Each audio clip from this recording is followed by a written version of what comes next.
yang hadir di majlis ilmu ini di salah satu dari rumah Allah, tempat yang paling dicintai Allah, di Masjid Al-Kiram Bangkinang, masjid orang-orang mulia yang mudah-mudahan senantiasa dimuliakan Allah Subhanahu wa taala. Kita hadir dengan harapan besar, mudah-mudahan kita dapat pahala yang besar dari Allah yang maha besar, yang senantiasa menjadikan amalan yang kita lakukan walaupun kecil tapi dia anggap besar. Oleh itu mari kita bersyukur kepadanya atas nikmat yang diberikannya. Mudah-mudahan syukur itu diterima sehingga diberikan lagi nikmat yang bertambah di hari-hari yang akan datang, khususnya menjelang masuknya bulan suci Ramadan yang harinya tinggal berbilang. Allahumma ballighna Ramadan wa barik lana fihi.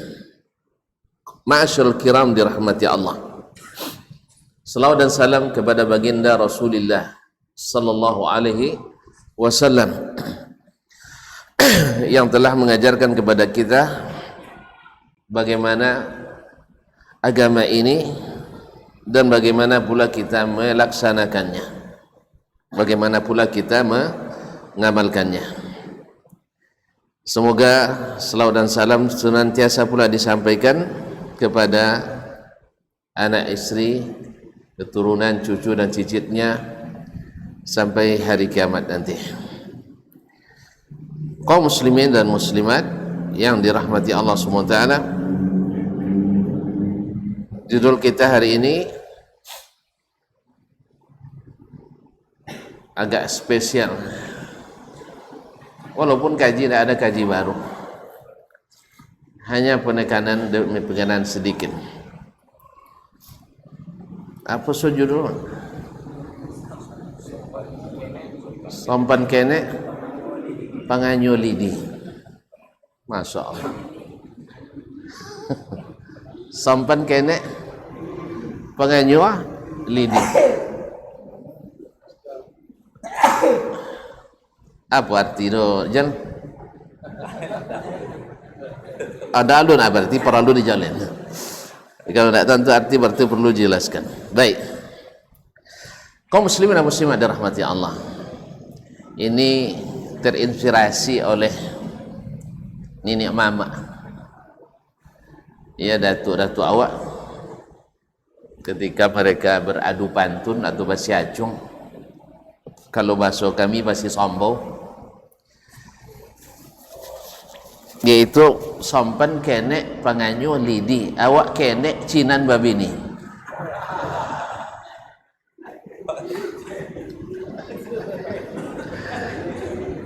Kau yang kene enggak ada nak surah. Nah, kau yang kene. Jadi sompan kene panganyo lidi, awak kene lacinan babini. Itulah apa maknanya? Apa maknanya? Berarti tidak perlu jelaskan lagi. Apa aja Asyik?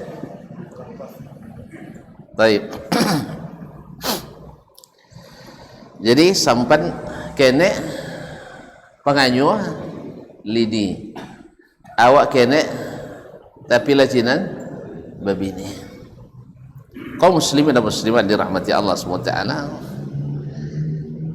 mungkin kalau dicocok-cocokkan sama pula dengan saleo godang, tak tenaga ya, kemauan hilang. Jadi selewo kecinan lain, tapi semangat kurang. Kalau semangat kurang, tenaga yang besar pun tak berguna. Maka Nabi SAW bermohon kepada Allah SWT dilajaukan daripada al-ajzi wal kasal. Ya, aku berlindung kepadamu ya Allah dari al-ajzu wal kasal.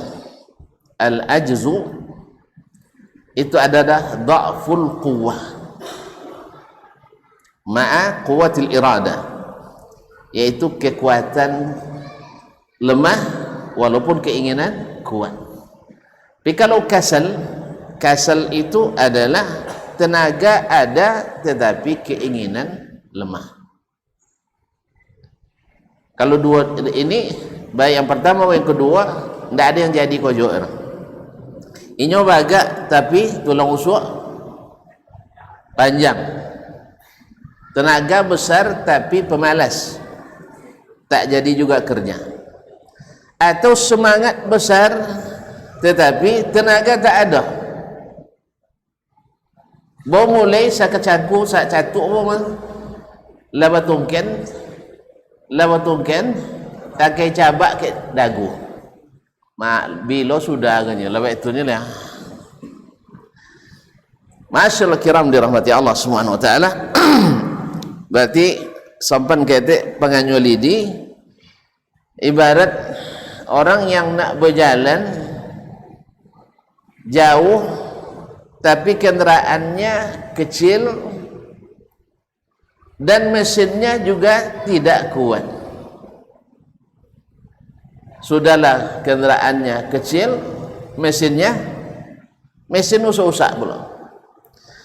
Oleh itu kaum muslimin dan muslimat dirahmati Allah Subhanahu wa taala, ini ibarat orang yang ingin mencapai tujuan yang besar tetapi tidak punya semangat yang kuat dan tidak punya tenaga yang cukup. Tidak punya semangat yang kuat, tidak punya azam yang kuat, tetapi tidak pula memiliki tenaga yang besar. Padahal salah satu saja tiada, itu sudah cukup untuk tidak bisa bekerja. Ada tenaga, malas, tak jadi bekerja. Tak ada tenaga, keinginan ada, tenaga tak ada, juga tidak bisa. Sampai dua-duanya ada, yaitu tenaga cukup, semangat kuat. Ma'asyiral kiram dirahmati Allah Subhanahu wa taala, kita hari ini atau dalam waktu beberapa hari ke depan akan menghadapi suatu perhelatan besar, hajatan besar, yaitu bulan panennya orang-orang yang beriman dan bertakwa, bulan beramal, bulan memetik hasil. Bukan bulan baru memulai, tidak, bukan maintio, bukan memulai membuka lahan, tapi bulannya panen, seperti yang sering kita dengar daripada para khatib kita, daripada para guru kita, bahwasanya bulan Rajab yang baru berlalu adalah masa bercocok tanam, seperti yang disebutkan oleh Imam Ibn Rajab dalam Lataiful Ma'arif. Dan bulan Sya'ban ini, ya karena sudah ditanam di bulan Rajab, ditanam dengan apa? Dengan melapangkan lahan, menghilangkan segala bentuk-bentuk yang merusak tanah dan tanaman, seperti syirik dan kemunafikan, dendam kesumat, dan tidak berbaikan dengan sesama. Nah, kalau ini sudah dihilangkan di bulan Rajab kemarin, nah di bulan Sya'ban ini insyaAllah sudah mulai tumbuh bibit-bibit yang sudah kita tanam itu. Kalau sudah mulai tumbuh, semangat untuk senantiasa datang menyiram dan memelihara itu akan timbul dan tumbuh. Makanya di Sya'ban ini disebut dengan bulan menyiram, bulan memelihara, supaya di bulan Ramadan hasilnya ranum, matang, sehingga kita di bulan Ramadan bukan merasa berat tetapi justru merasa nikmat. Kenapa? Saya yakin dan kita semua percaya bahwasanya ketika panen memetik hasil itu masing-masing nak ngaku ini saya punya, iya. Kalau ketika mentio kan boek kan banyak masalahnya. Ketika menawabang boh apalagi menyenso boh ajilah pedalu nak cina nengok orangnya. Tapi kalau laba buah buahnya lah bancak hasilnya kan buah barang buah pasirnya lah cina nengok. Apalagi kalau tinggal mendodos caklah dayan pertama dodosnya tangkai pertama. Asyirul kiram dirahmati Allah SWT, bulan Sya'ban ini adalah bulan untuk menyiram, dan menyiram itu bisa sekali seminggu, bisa sekali seminggu nyiram. Nah, minimal sekali sehari. Kalau paling minim lagi sekali 2 hari. Begitulah bulan Sya'ban ini harus tegakkan. Kaum muslimin dan muslimat dirahmati Allah. Tetapi ini semuanya mesti berdasar kepada cara yang teori dan cara yang tepat. Karena kalau tidak memiliki cara yang tepat dengan informasi yang benar dan akurat, walaupun kadang kita menghabiskan dana mahal, menghabiskan waktu dan tenaga yang banyak, tapi tidak tepat, hasilnya juga tidak seperti yang diinginkan. Jadi seperti orang tadi kenek lacinan berbini. Sebab yang dia ketahui dari bebini itu adalah indahnya. Lalu jalan seorang, kiri jalan berdua. Lalu litak terpaksa masak dulu seorang, kinilah asal litak nasilah tasodir. Iya kan? Lalu lolok seorang sambil tangan di atas kenyang. Kini ndak sebelum lolok lakana uwi. Jadi tafsirkan panjang-panjang salah tafsir tu. Artinya capek-capek sudah ada yang bijitin. Kaum muslimin dan muslimat dirahmati Allah, itu terbayang, itu yang ternampak indahnya. Karena kemudian yang namanya asal ada bekerja pasti ada dapat penghasilan. Tetapi dia belum melakukan atau belum mendapatkan informasi yang valid dan belum membuktikan dengan nyata bahwa kehidupan rumah tangga itu tidak selamanya tidak indah.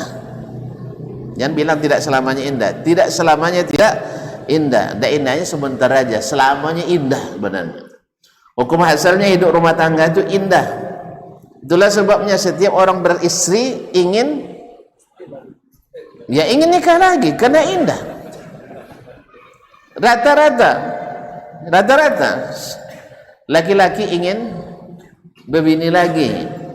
Cuman alhamdulillah Allah berikan kita laki-laki ini sayang pada istri. Ya, sayang pada istri, segan untuk menyakiti. Ya, kan dia segan. Dia takut, ya juga. Yang lebih tepatnya takut. Wa in khiftum alla ta'dilu fawahidatan aw ma malakat aymanukum. Kalau kalian takut, cukup satu saja. Cukup satu. Dan tu tahu takut. Takut. Apa takut tidak adil? Soalnya kau malah tak buat godang, soci lu sudah lah. Apa lagi? 2. Jangan takut gini doa. Tapi kalau ada jamin nak buat lo cik rumah seorang tu ustaz dah fikir juru. Cak lo soal rumah dia nanggung cik seorang tu lah. Ada tunjuk tangan. Tu pun cik situ. Kalau pencahayaan dulu banyak. Jadi terus terang masih takut. Iya. Yang berani ini baginya. Ya, kalau nambah lagi ini lagi. Kaum muslimin dan muslimat. Semoga Allah berikan taufik. dan kemudahan. Baiklah kaum muslimin dan muslimat dirahmati Allah. Demikian juga dengan masalah amal kita. Ada orang dengan amal yang sedikit apa adanya, ibarat nganyo sampan tadi, sampan ketek-ketek kecil, tapi kayunya juga lidi. Yang kecil saja dikayuh dengan lidi, kapan sampainya? Apalagi sampan besar, pengayuhnya lidi, takkan sampai-sampai. Yang penting asal ada aja penganyu lah sampai rusak. Begitu ya sebagian. Yang penting asal dikayuh pasti berjalan. Berjalan betul. Kalau leh ada kaulak tawi. Kalau leh do kaulak tawi harap ke hilir, ya tak pakai pengayuh pun jalan dia. Tapi kalau untuk mencapai ketinggian itu di bidang apapun, pada umumnya bukan menuju hilir, tetapi selalu menuju hulu, mendago air, kata orang kita, menghadapi aluran air, hadapi gelombang. Antum misalnya nak lulus sekolah, kan tak main liur, harus mendaki. Apalagi kalau keinginannya adalah ingin yang dapat terbaik. Wa man khatabal hasna'a sabara 'alal bazli. Siapa yang meminang yang cantik-cantik, siap bayar mahal yang siap bayar mahal yang mahar yang mahal. Siapa yang ingin juara satu, tidak mungkin belajarnya seperti yang juara terakhir, tidak bisa. Awak nak juara umum, tapi paling pamalih dia secara umum, bisa? Tidak bisa. Kecuali Allah berikan betul-betul kita suatu pemahaman, daya tangkap dan daya hafal yang sekali dengar tidak pernah lupa. Awak dah 10 kali dengar tetap lupa. Lalu bercita-cita jadi yang pertama. Ma'asyiral kiram dirahmati Allah SWT, Syekh Al-Allamah Muhammad Rashid Ridha dalam Majalatul Manar pernah membahas masalah seperti ini, tentang kalaulah diibaratkan sampan itu sebagai amalan kita, karena amal itu adalah ibarat kendaraan kita untuk sampai ke tujuan yang tinggi. Masing-masing kita di dunia ini beramal adalah ingin bertemu dengan Allah dalam keadaan ridha Allah. Faman kana yarju liqa'a rabbih falyamal amalan salihan wa la yusyrik bi ibadati rabbih ahada. Siapa yang ingin bertemu dengan Rabbnya, ini pertemuan khusus, bukan pertemuan asal bertemu, karena setiap kita nanti di akhirat Allah akan bercakap dengan kita secara langsung. Ma min ahadin minkum illa wa yukallimuhu rabbuhu wa laysa bainahu wa bainahu turjuman. Tak seorang pun kalian kecuali nanti akan diajak berbicara oleh Rabbnya, yukallimuhu rabbuhu wa laysa bainahu wa bainahu turjuman, tanpa ada penterjemah. Nah, di mana saudara-saudaraku yang mengingkari Allah tak mungkin berbicara?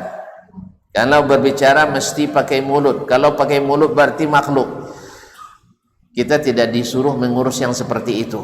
Yang disuruh adalah kalau Allah katakan dia berbicara, kita yakini dia berbicara. Sebagaimana kita dapat berita batu mengucapkan salam ke Nabi SAW di Makkah, kita percaya tidak? Percaya? Apakah batu punya mulut? Tidak. Berarti tidak semua yang berbicara mesti dengan mulut dan pita suara. Dan kita tahu dan yakin ketika datang berita dari Nabi SAW ketika dibuatkan mimbar untuknya untuk khutbah, yang sebelumnya dia bersandar ke sebatang kurma, ketika beliau naik mimbar, kurma menangis, didengar oleh para sahabat, menangis seperti bayi menangis. Yakin tak kita bahwa kurma menangis? Yakin? Apakah dia punya mulut? Punya air mata? Tidak. Kenapa kita tidak yakin ketika Allah mengatakan wa kallamallahu Musa taklima? Allah berbicara kepada Musa dengan pembicaraan sempurna, dengan alasan kalau dia berbicara pasti punya mulut. Dari mana datang bahasa seperti ini? Makhluk saja berbicara, tak perlu pakai mulut, apalagi Allah Subhanahu wa ta'ala. Kecuali kalau Allah yang beritakan, Rasul yang sampaikan bahwa dia memiliki mulut. Dan tidakkah kita percaya bahwa di akhirat nanti mulut-mulut kita dikunci, wa tukallimuhum aydihim wa arjuluhum, yang berbicara adalah kaki, tangan. Ada mulut, mata, kaki ada, nah, tapi mulut, kaki tak ada. Tidakkah kita yakin dengan itu? Oleh itu kaum muslimin dan muslimat dirahmati Allah, besok di akhirat kita bertemu, bukan sekedar bertemu, karena semuanya mesti bertemu, tapi bertemu yang menggembirakan. Maka apa kata Allah SWT? Falyamal amalan salihan, hendaklah beramal amal yang salih. Ma'asyarul kiram dirahmati Allah, bahasanya bukan hanya beramal tapi amal salih, diberi sifat salih, karena banyak amal tidak melengkapi syarat salih. Orang beramal tapi tidak salih, orang berkayuh tapi pakai mengayuh ke hulu pakai betul deh, pakai lidi, sompan kenek pengayuh lidi. Amal sakene amal sakene ilmu hanya sekedar opini. Jadi amal sedikit, ilmu hanya berdasarkan opini umum, asumsi umum, persepsi umum, dan ini tidak melahirkan amal-amal yang kuat, sampan-sampan yang besar, karena pengayuhnya lidi. Kaum muslimin dan muslimat dirahmati Allah SWT. Nah, kekuatan mesin, kekuatan pengayuh akan membuat kita percaya menumpangi sampan yang kecil atau sampan besar. Kenapa? Apa dia ambil lidi pengayuhnya? Apa dia lidi pengayuh? Ya sampan, apa dia sampan kenek bodek pengayuh? Lidi. Coba kalau mesinnya, mesin apa, mesin kapal apa? Johnson? Yamaha deh. Yamaha. Berapa kekuatan? Dan tak paham Ustaz. PK 10 PK. Ya, kalau 10 PK sampan lebar 1 meter tongkang. Ya. Kalau 1 PK pasti kapal godang yang akan kita bawa. Apalagi kalau mesinnya 4 cadangannya, dan 4-nya baru-baru dan asli. Asli ya. Baterainya GS tapi bukan Garuda Sakti, tapi GS Jepang asli. Nya do GS Garuda Sakti. Nah, tentu tujuan sampai kaum muslimin muslimat rahmati Allah. Jadi kekuatan mesin menentukan kapal mana yang akan kita bawa, sampan mana yang akan kita pakai. Itu kata Imam, atau ibarat yang disampaikan oleh Imam Muhammad Rashid Ridha dalam majalah Al-Manar tahun 1316 Hijriah. Dah lama itu, 1316 Hijriah. Apa tahun je? 1306 boleh. Nyalang 1406 boleh lah 1 tahun. 43 kurang 6 boleh. Capek. Kalau bisa berkeluarga lah. Nah, ambil metong pitih. Satu 127 tak masuk aja. 127 ayolah, siap, bisa. 127 tahun yang lalu bahwasanya kaum muslimin dan muslimat dirahmati Allah, bahwa kekuatan ilmu yang diperoleh oleh seseorang, ilmu yang bersih dan sahih, akan punya kekuatan dorong yang luar biasa untuk beramal. Sebaliknya, ilmu yang tidak bersih dan tidak sahih, selalu daya dorongnya lambat. Maka orang-orang yang senantiasa berusaha mengikuti ilmu yang sahih, dia punya kekuatan amal yang sangat besar. Ma'asyiral kiram dirahmati Allah, mohon maaf, yang mendorong kita ini sekarang anak-anak muda datang ke kajian-kajian, hampir setiap hari kajian, tak pernah bosan. Yang dulu di masa kami tua dulu, di masa kami tua dulu, di kampung-kampung jarang anak muda yang mengaji. Iya, itu kenek itu bu, waktu dan tua dulunya kenek bu. Nah, kaum muslimin dan muslimat dirahmati Allah, tahun berapa sih lahir son? Hah? 79 lah, termasuk godang kenek. Adik, tidak anak sana, aji ya, cucu. Tahun berapa sih ya? 87. Berarti anak dia je. Dokek lah cucu lah. Nah, kalau sampai dah nikah umur 3 tahun lah cucu. Kaum muslimin. Tapi waktu telah ambil je nikah, dek pa panakui. Nah, dek panakui. Apa sebab? Orang tua dulu takut wadah apong beri makan anak uang suaknya. Sang lo muda bertujuh sih tahu nyong ibu petang dia. Cuma lah pandai jawab. Apa beri makan nasinya? Manang cai rumah minturnya. Ndak ada rumah mintur cai rumah mak. Ndak nak rumah mak cai rumah sanak. Ndak juga ada rumah sanak dong rumah kawan. Insyaallah. Masyaallah kiram dirahmati Allah SWT. Jadi kata beliau, ilmu yang sahih, ilmu yang kuat, punya daya dorong yang kuat. Makanya Allah katakan, innama yakhshallaha min ibadihil ulama. Hanya yang takut kepada Allah itu di antara hambanya adalah para ulama. Yang dapat ilmu dari mana? Min qala Allah wa qala Rasulullah sallallahu alaihi wasallam. Di kehidupan sehari-hari bisa kita lihat orang yang ilmunya di saat dia mengamalkan ilmu yang datang dari Allah dan Rasul, Masya Allah, sangat-sangat menyenangkan mendapat perintah Allah dan Rasul. Tapi di saat sudah dicampurkan dengan ilmu yang lain yang bukan dari Allah dan Rasul, yang karena perkiraan, asumsi dan opini umum, akhirnya melemahlah dalam beramalnya.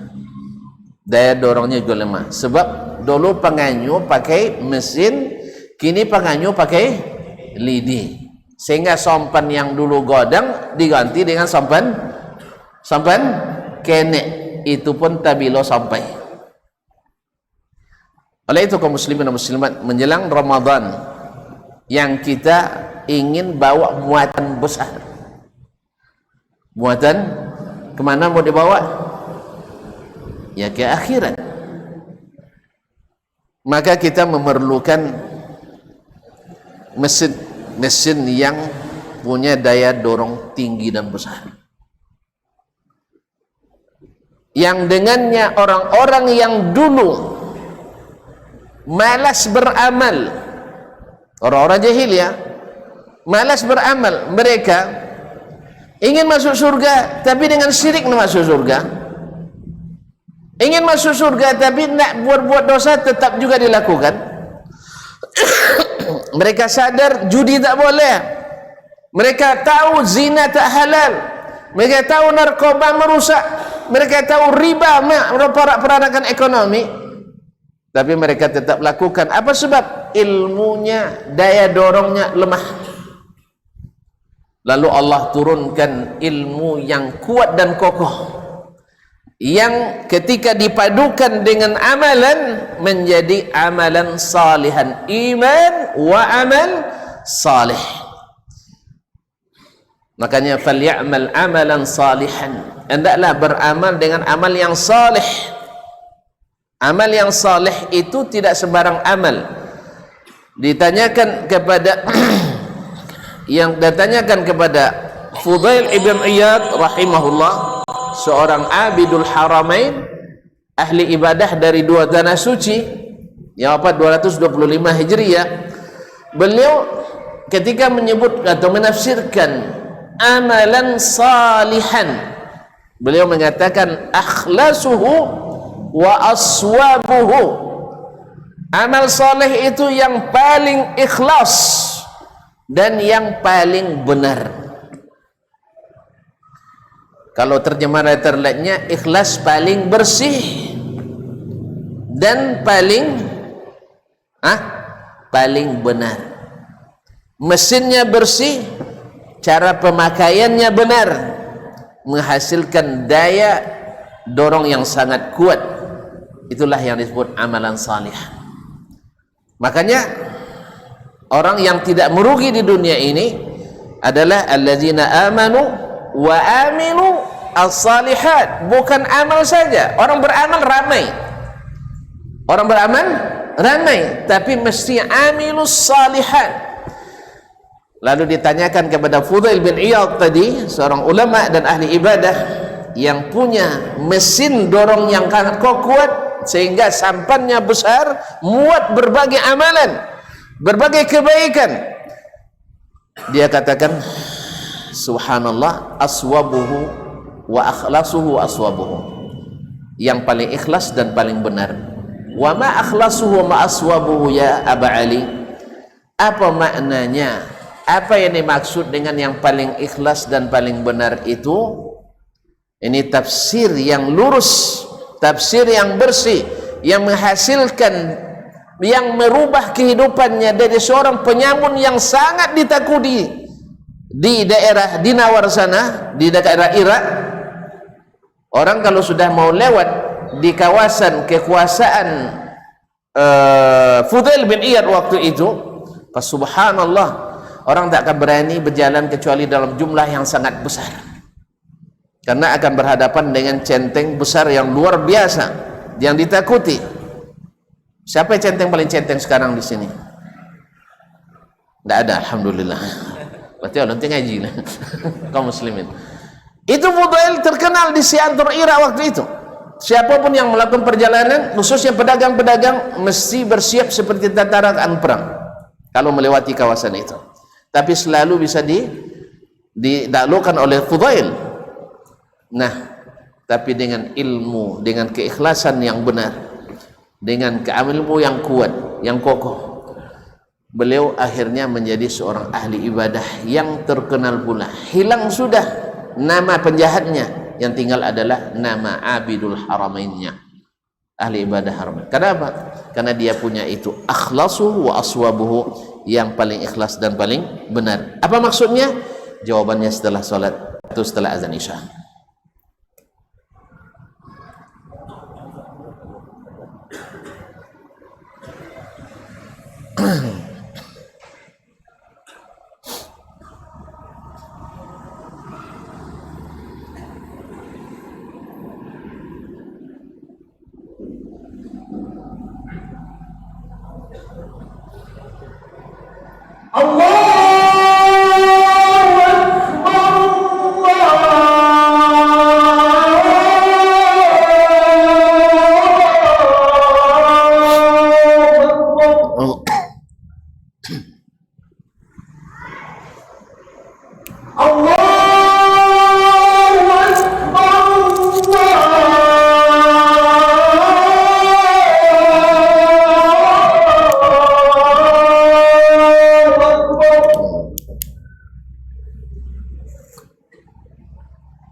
Ma'asyiral muslimin, ma'asyiral muslimat, al-hadirin wal hadirat wal musyahidin wal musyahidat, Bapak dan Ibu-ibu, saudara-saudari yang saya muliakan, dan yang hadir maupun yang menyaksikan.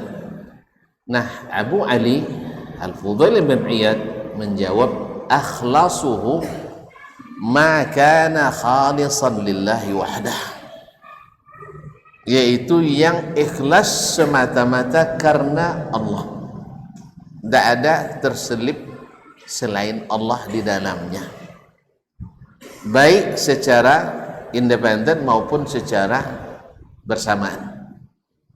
Jadi amalan hanya karena Allah.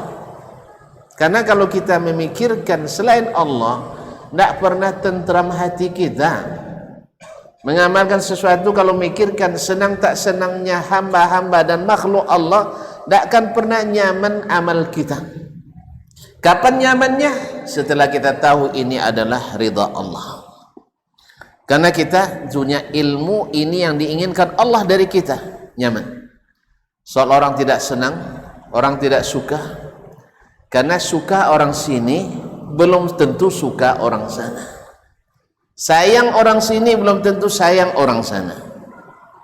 Makanya seperti kata para ulama yang seperti diriwayatkan dari Sufyan Ats-Tsauri, juga disebutkan dari Ali bin Abi Thalib, ghayatun nasi ridhan nasi ghayatun la tudrak.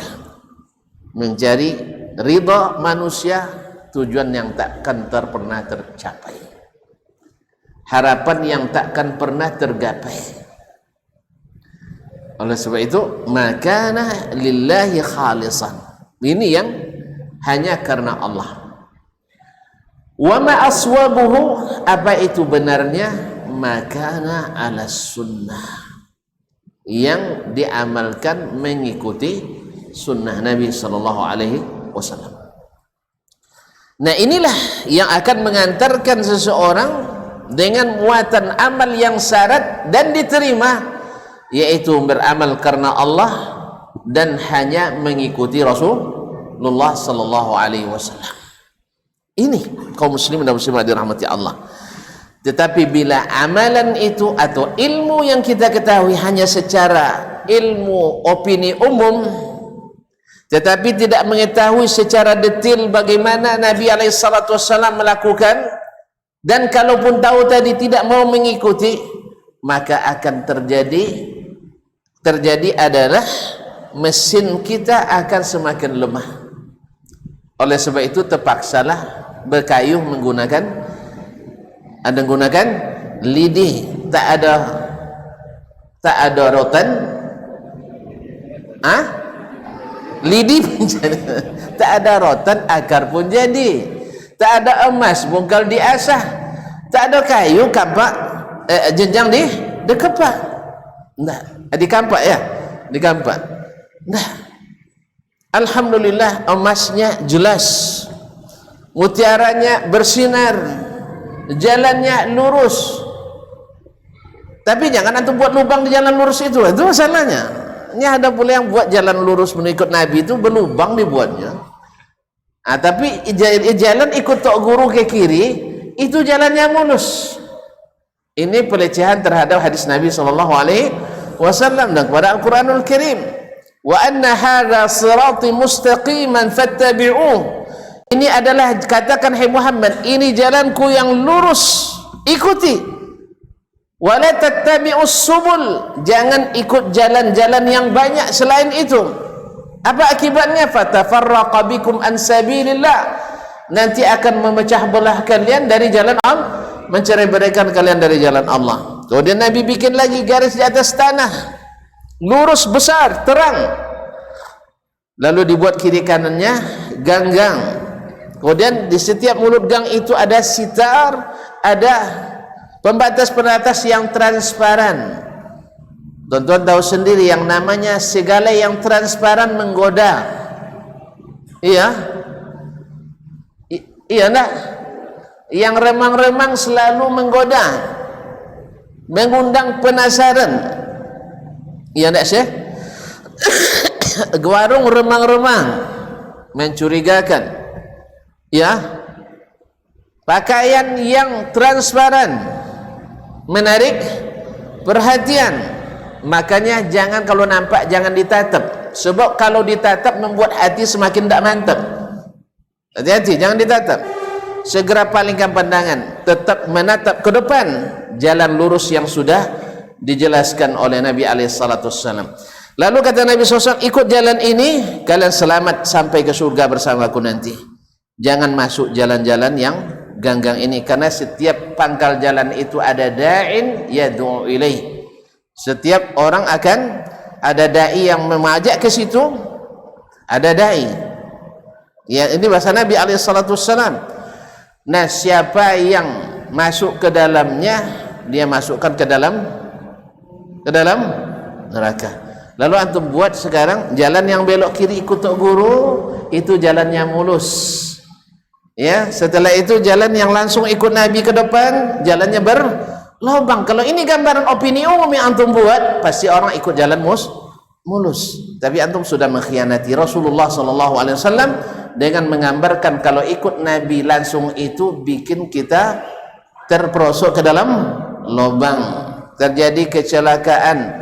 Padahal Nabi mengatakan taraktukum alal bayda lailuha kanahariha la yazighu anha illa halik.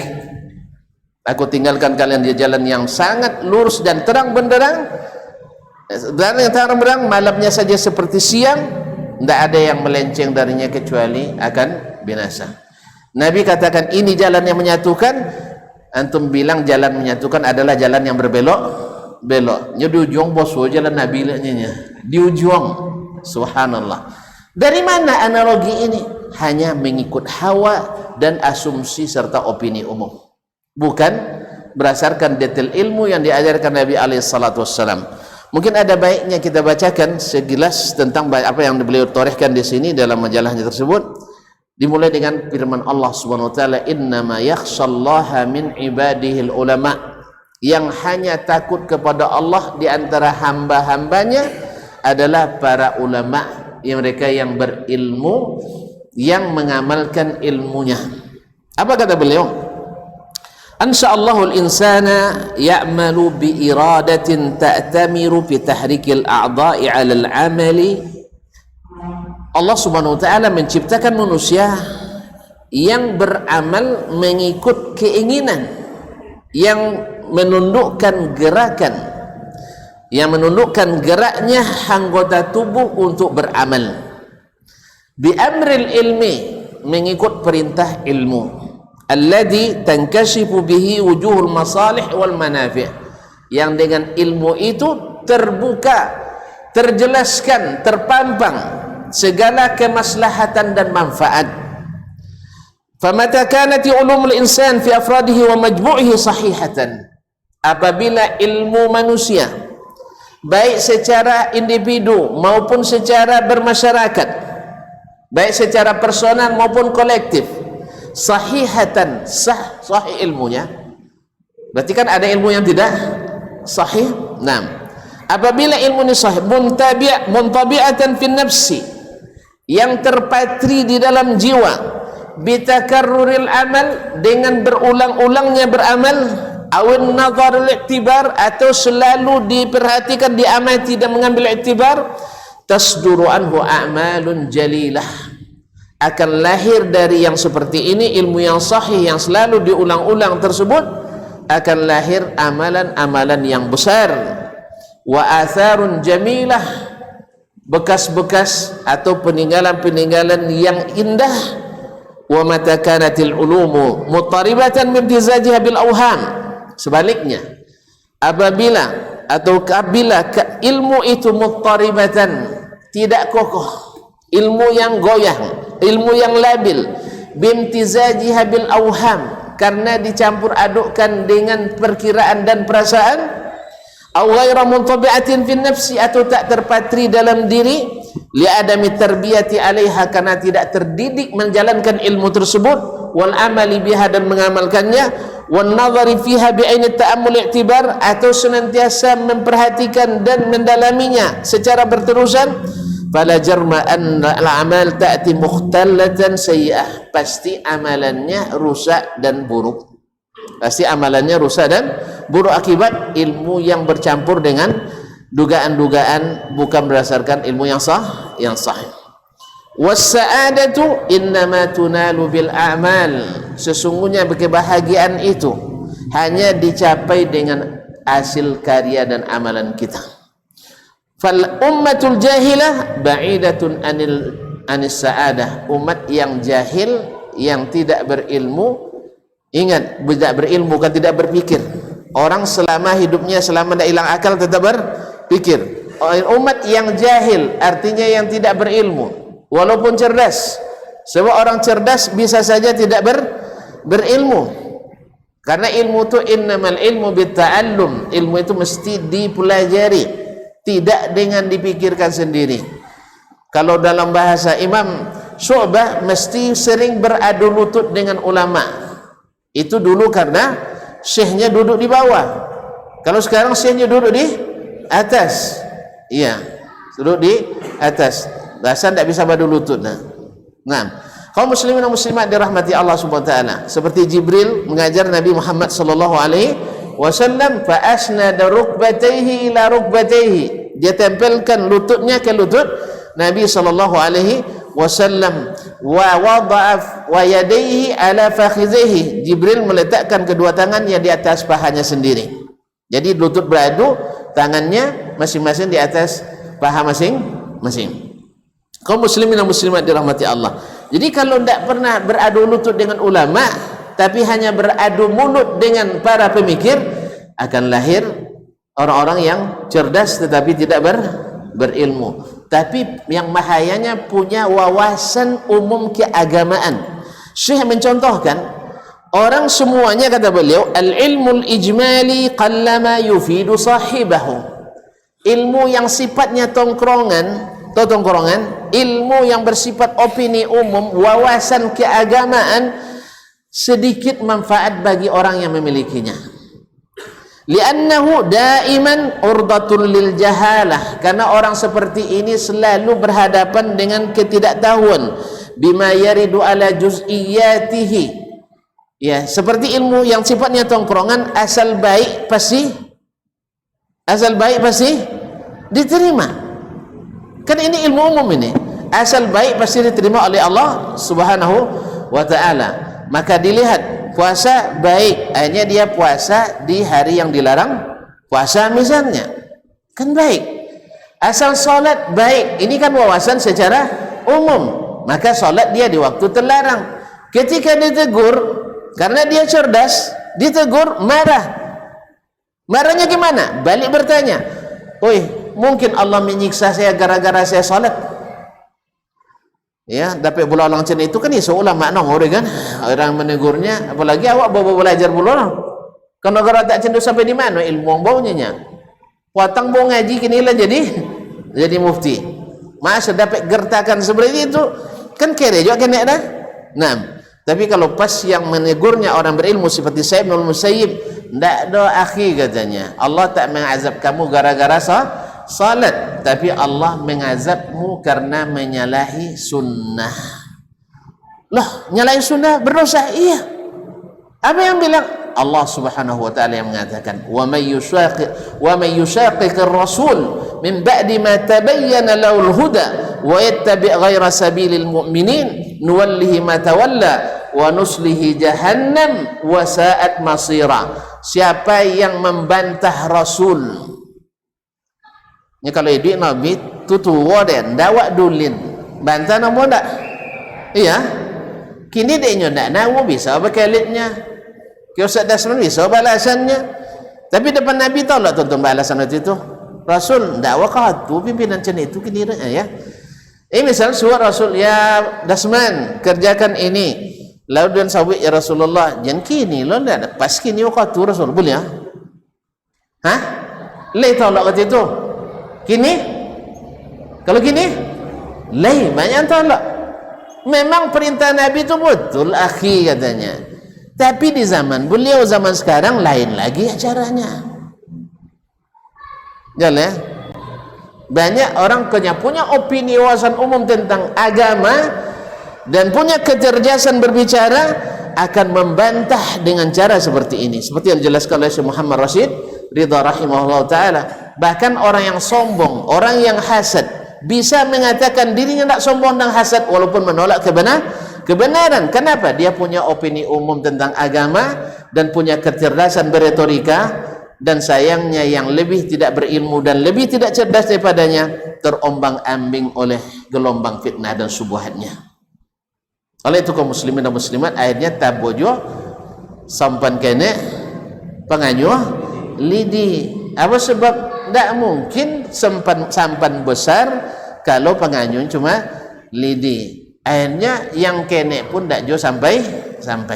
Tapi kalau punya ilmu yang sahih, sampai ke detailnya, bicara tentang solat, antum tahu bagaimana Nabi SAW solat mulai dari wuduknya sampai zikir dan doanya, dan tidak mau keluar dari cara itu, insya Allah kokoh dalam beramalnya. Muatannya bisa bawa sampan besar karena mesinnya mesin asli dan original. Akinya tidak gampang soak karena bukan GS Garuda Sakti, tapi adalah asli produk langit yang Allah turunkan dalam kitab dan sunnah Nabi sallallahu alaihi wasallam. Oleh itu kaum muslimin dan muslimat, kalau kita tahu ini, janganlah bermalas-malas lagi untuk senantiasa mengaji. Karena kita sendiri sudah merasa di saat kita dulu masih malas-malas mengaji, berat untuk mengikuti kaji. Apalagi kalau kaji hanya sekedar memuaskan keinginan berhibur. Seperti dulu kami kajian remaja. Dulu ada ikatan remaja masjid. Itu misal di kampung kan. Kalau pas musyawarah tu siapa ustaz yang akan diajak nanti? Masuk misal namo Dasman. Mana kuliah Madinah jelah. Ndak ada kalau ada dah bongi tahu birunya. sodo bid'ah, sodo haramnya. Tu namanya aja. Aduh, Ustaz apa soal itu nah? Pokoknya alun mulailah galak nengoknya. Itu yang jadi. Itu yang jadi. Karena apa? Karena yang diinginkan dari ngaji bukan amal, tapi adalah bagaimana kita berhibur di dalam rumah Allah ini. Artinya awak santai condel liu-liunya, ndak pakai ngaji orang. Kasan uang ndak liu-liu dia bang durut tasadih, dan di mudiok kasan. Rupanya di hulu bukan di hilir, terpaksa berkayu. Nah dalam ini tak kanang astagfirullah sampan wak kadang puluh. Terpaksa tukau sampan, dia sampan kenek ce penganyu ndak nawo. Akhirnya pakai lidi. Akhirnya uang dah dapat, awak ndak sampai. Oleh sebab itu, khususnya menjelang Ramadan ini, kaum muslimin dan muslimat dirahmati Allah, karena muatan yang akan kita bawa besar. Panen kita panen raya, khususnya yang sudah bertanam di Sya'ban dan memeliharanya di bulan Sya'ban, di Rajab, dan memeliharanya di bulan Sya'ban, dan senantiasa menyiram dengan amalan-amalan yang biasa Nabi lakukan. Nabi di Sya'ban banyak berpuasa, banyak juga bersedekah, mulai banyak baca Quran, dan di bulan Ramadan panennya akan lebih besar lagi. Kalau dulu Nabi infaknya, Nabi adalah yang paling mulia dan paling pemurah, tapi di Ramadan lebih mulia lagi dan lebih pemurah lagi.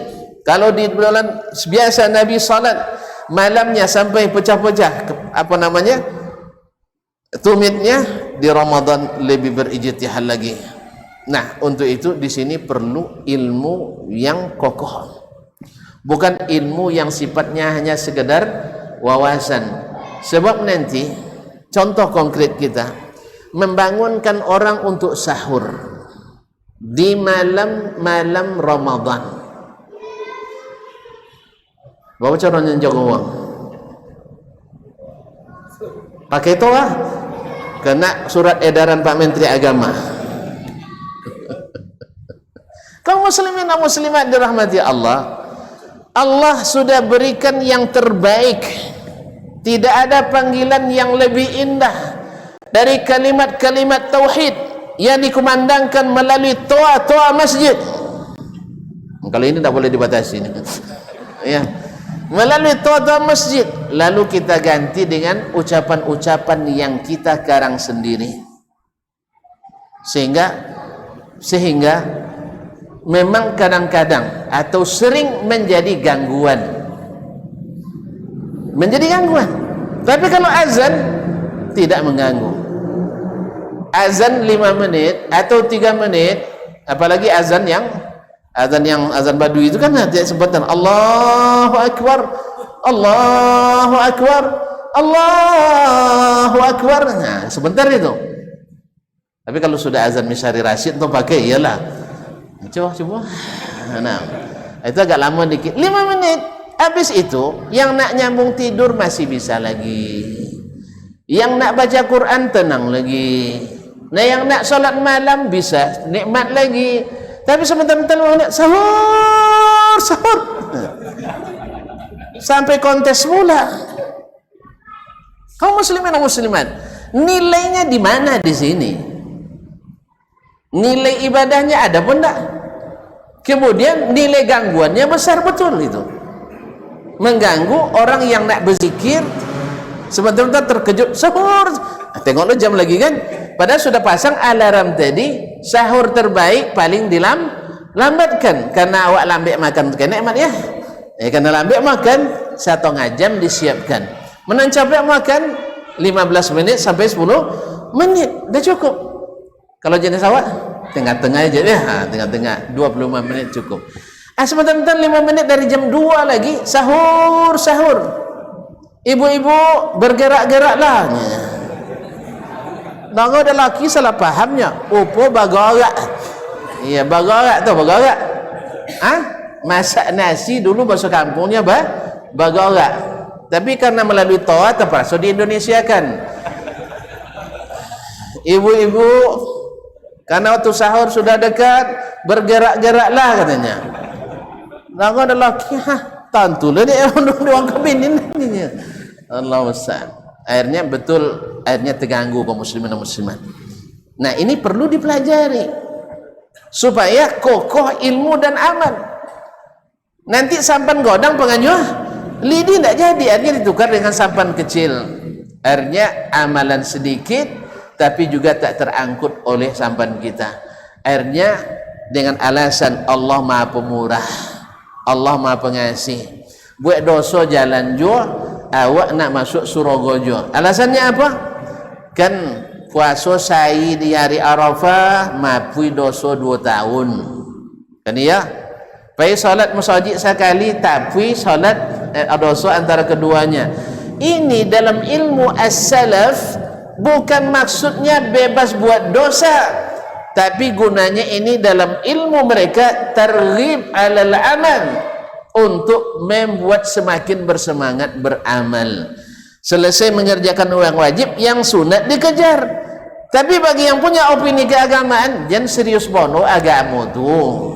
Ya, tidak perlu terlalu serius, nanti radikal kita. Apa sebab? Dia pinter tapi tidak berilmu, atau berilmu tak mengamalkan ilmu, akhirnya opini umum ini yang dikembangkan. Lah botu sodoronya. Lah botu sodor tidak perlu bagi. Kalau tidak perlu bagi apa? Jauh untuk ilmunya di kampung je lah. Contoh kami dulu tamat darun, langsung dakwah jen sampai doktor kalau di luar negeri itu apa guna? Ini ilmu itu kan dikembangkannya kan? Iya. Kan alasan kita guru-guru kita dulu lunyai baca kitab dah. Iya kan? Lebih hebat mereka dari kita. Betul. Mereka sudah selesai amalnya, kita belum tahu. Mereka murid-muridnya ada banyak, kita belum ada. Tetapi harus kita akui bahwasanya memang mereka lebih dulu dari kita. Tapi banyak diantaranya yang belum sampai kepada mereka. Terkanang dulu deh. Dulu dek celana dan dak ganti dari kelas 1 dah sampai kelas 4. Bahkan tapanggang dek apa? Tapanggang dek setrika. Dapat ganti batu umbok jadi. Dibuatlah dia acur tumbok gambar lidah. Apa nama penyanyi dulu bang? Nanan julun lidah. Hah? Siapa? Tidak ambil nomor yang jolil lah kono kau jauh dek buya. Apa sebab? Celana adalah cingkrang. Tidak ada berpotong dah. Alun dek ngaji cingkrang dulu, alun lah bang. Iya, alun dulu. Iya. Kosan itu nomor selau preman. Kalau dia motor kaki selau preman. Tapi ketika tren tahun 70-an ada artis yang buat macam itu, buya-buya kami banyak lah buat macam itu. Tak lah, kerana kau jauh 80-an. Jadi kaum muslimin dan muslimat, berarti wallahu alam masalah itu mungkin belum terkaji oleh buya kami dulu. Sebab memang kami selama di pondok tak pernah ngaji itu dah bang. Tak pernah terbaca. Berarti antum lebih hebat dari guru? Tak, kita dia tak boleh mengatakan seperti itu. Cuman kadang-kadang seperti yang sering diulang oleh guru kami Profesor Dr. Anis Tahir Al-Indonesi, asli Indonesia, dia bilang rubbama tajidu fil nahri ma la tajidu fil bahri.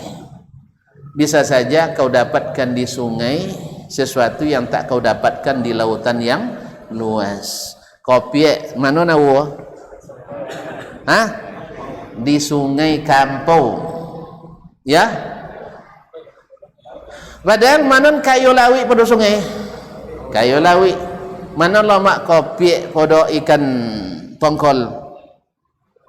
Lamak kopi. Tondo tongkol sei pan boleh ibunya. Kopi kenek siku 35.000. Iya. Kemudian kopi ndak batulang mana nawa? Di kuat. Padahal dah luar itu makan kopi lah. Tapi pandai wang kuat membuang tulang. Apa sebabnya? Banyak tu datuk setan kau dak tersangkut di apa lingkungan. Akhirnya mulai mereka berfikir. Jadi bisa saja sesuatu yang tak diketahui oleh guru kita, setelah kita belajar kita tahu. Bukan berarti kita lebih hebat dari guru, tidak. Tapi andainya guru-guru kita pun hidup melihat kita, insya Allah mereka bangga melihat anak-anaknya berilmu. Oleh sebab kaum muslimin dan muslimat, kampanye yang mengatakan kepada masyarakat di bawah jan bobobala labatu sodoronya, itu sama dengan memadamkan cahaya ilmu. Kalau gitu jangan anak kami sekolah kami ilmu semin dia darun le ustaznya. Ni sekolah aja ke hamalatul ilmi lah kan. Jadi sekolah apa sebab? Rumah je lah. Nyalah batu sodor rumahnya. Kan buang-buang piti tu kerja lah. Kalau kan CPT sekolah, jen lah. Wang kayu banyak non tak sarjana lah. Cuma nunjuk tangan non kayu. Non tinggi sekolah atau non anda sekolah? Kebanyakan yang anda sekolah. Banyak Ustaz Helmi, kalau panjang galau, kenek piti tu. Tapi kalau pendek galau banyak piti. Lah kami buat dulunya ada di tulisan di Ampera tu kan, situ ada Doktor Kiai Haji Dasman Yahya Ma'ali LC MA kan panjang tu. Sudah itu ada nama cik, nomor secik katanya. Tu cuma tengok kelosang, ini no banyak sen kelosang. Awak sakene. Jadi Allah sudah katakan, pergi kalian beberapa orang keluar untuk cari ilmu, pulang mengingatkan, bukan untuk melegitimasi yang sudah jelas-jelas bertentangan dengan apa yang diajarkan Rasulullah sallallahu alaihi wasallam. Tentu saja dengan cara yang tepat, bahasa yang tepat, di waktu yang tepat, dalam keadaan yang tepat. Dalam maksud adalah bolatan, bobalan, bukan. Nabi tidak mengajarkan seperti itu. Baiklah kaum muslimin dan muslimat, Ustaz John mulai mengodeng-odeng nampak. Nyalun sampai kaji lah Ustaz. Nah, lalu sampai lah. Tu ada jilid 2. Sampan kenek penganyo lidi. Ini perkataan beliau, belum saya nukil semuanya. Intinya adalah bila kokoh ilmu dikuatkan dengan amal, maka kita punya daya dorong beramal yang besar sehingga bisa bawa kapal besar, dan insya Allah di saat kembali dan bongkar isi, maka kita saat itu boleh berselebrasi. Tapi sudahlah sampan kene panganyo lidi dan mendaguayu, mana mungkin kita sampai. Oleh sebab itu maka carilah ilmu yang sahih, bukan opini, bukan gambaran umum, tetapi sampai ke detail-detailnya setidak-tidak. Bukan untuk jadi mufti, jangan salah paham. Tonton jangan jadi pakar hadis lo dah lah, tak ada baca dua langsung dah. Bukan, tapi tahu bagaimana ilmunya Nabi sallallahu alaihi wasallam berbuat, misalnya puasa di Sa'ban ni apa saja yang beliau lakukan. Disaring, karena tidak sedikit tukang cerita yang bikin dongeng. Tonton tahu sendiri dalam ilmu tentang wadha pemalsuan hadis. Pemalsu hadis itu bukan orang jahil. Pemalsu hadis itu kebanyakannya adalah orang yang cerdas dan berilmu. Kamu buat masuk kaji lain dia ada. Nah, kalau tidak cerdas, sebut nama cia-cia. Tapi dek waktu tidak mengizinkan. Nanti kita bahas pula tentang buat judul Ustaz tentang hadis palsu dan bahayanya. Pokok buat bahasa awalnya, idun dia kearifan lokal datuk-datuk kita itu. Kaum muslimin dan muslimat dirahmati Allah SWT. Tapi yang positif tadi Ustaz. Nah, kaum muslimin dan muslimat, rata-rata yang membuat cerita-cerita palsu dinisbatkan ke Nabi, ahli-ahli ibadah, orang-orang cerdas, orang-orang hebat, tokoh-tokoh masyarakat, bukan orang-orang biasa. Karena orang biasa pun tak dulin doang, ustaz itu kan dulin. Kan ustaz kan dulin doang. Kalau ustaz langarang cerita, Masya Allah, apalagi lama di Madinah ya, tiap hari bos wajah Nabi di kafenya. Itu yang punya kafe di bulan ceramah ke kafe itu. Apa sebab? Nak lelah laku kafe, ditulis nanti kafe sunnah. Nah, jadi kaum muslimin dan muslimat, tu dan klaim lo apa dia panjang apa ustaz ni, apa ustaz lu ya togok je mahanya kan. Nya buat kuatang di belai dari Rasulullah. Maknya apa cara? Mimpi dan leh talalat tatkilo di ke raudhah. Nya kayak kami raudhah lu ti ai dapat pak kini nampaknya. Kalau awal-awal 90-an tu sebelum kami ti ai belajar di raudhah. Tahu raudhahnya? Aku pun piti capek. Sudah tu kan di Masjid Nabawi. Nah, antara mimbar dan kuburan Nabi sallallahu alaihi wasallam. Situ kami belajar TI. Kadang bisa lolok situ sampai pagi. Ya, karena dulu tidak berkunci. Nah. Jadi kaum muslimin dan muslimat dirahmati Allah, sediakan sadang sabutnya sambil kilo datang Nabi sallallahu alaihi wasallam dalam mimpi. Mimpi lo meloro, tak jago dan golak ke daninya. tu di kusuman abung kalau pe panjang monyanya. Tu siapa pun ndak nak dapat barakah Nabi kan, disentuh oleh Nabi sallallahu alaihi wasallam.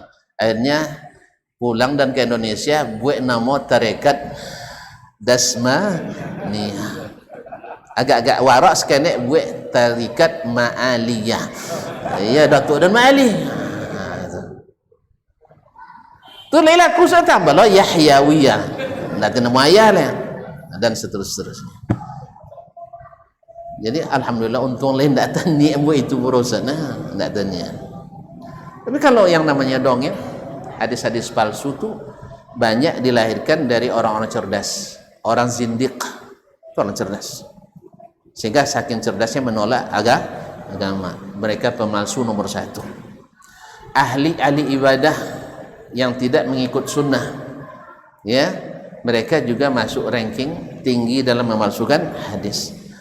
Kemudian tukang ceramah, tukang ceramah qusas, ya, tukang jubit,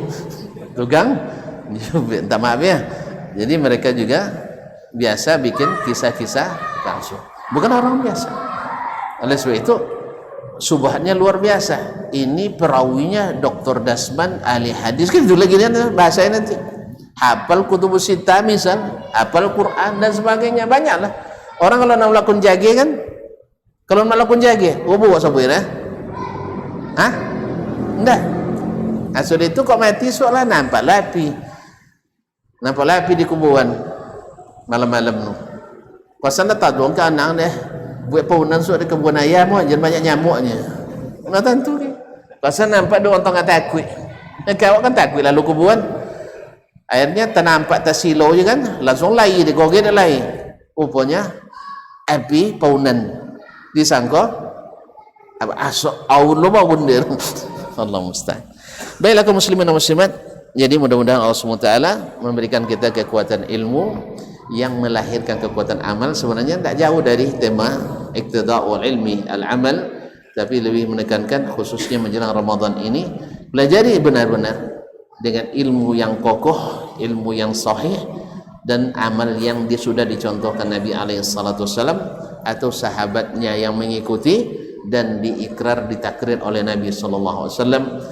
Dan kalau sudah seperti ini, insya Allah amalan-amalan yang tidak disyariatkan itu akan mudah, sehingga kita punya mesin yang tangguh dan sampan yang besar, sehingga kita bisa panen raya di bulan Ramadan dengan izin Allah Tabaraka wa Ta'ala. Terima kasih dan mohon maaf.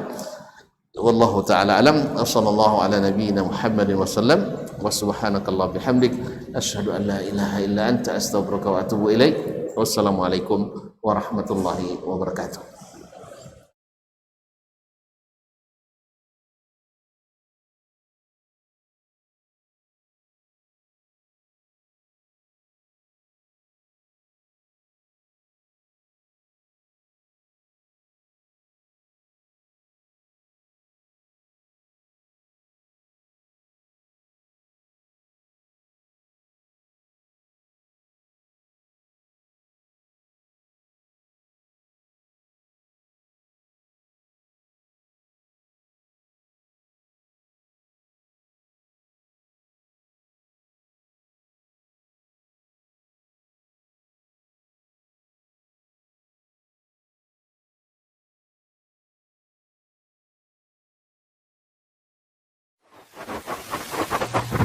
Barometer amal kita saleh tak salehnya di salat kita. Bila salat kita ikhlas dan sesuai dengan sunnah Nabi SAW, maka insya Allah amalan yang lain mengikuti. Ini aktivitas ini membantu saya di akhirat atau akan menyulitkan saya di akhirat? Kalau seandainya perbuatan itu ternyata akan menyulitkan kita di akhirat kelak, tinggalkan perbuatan itu. Anta ni'mal jund. Kamu adalah sebaik-baik prajurit. Coba lihat. Kamu adalah sebaik-baik prajurit. Maka tujuannya adalah menghancurkan kehidupan rumah tangga.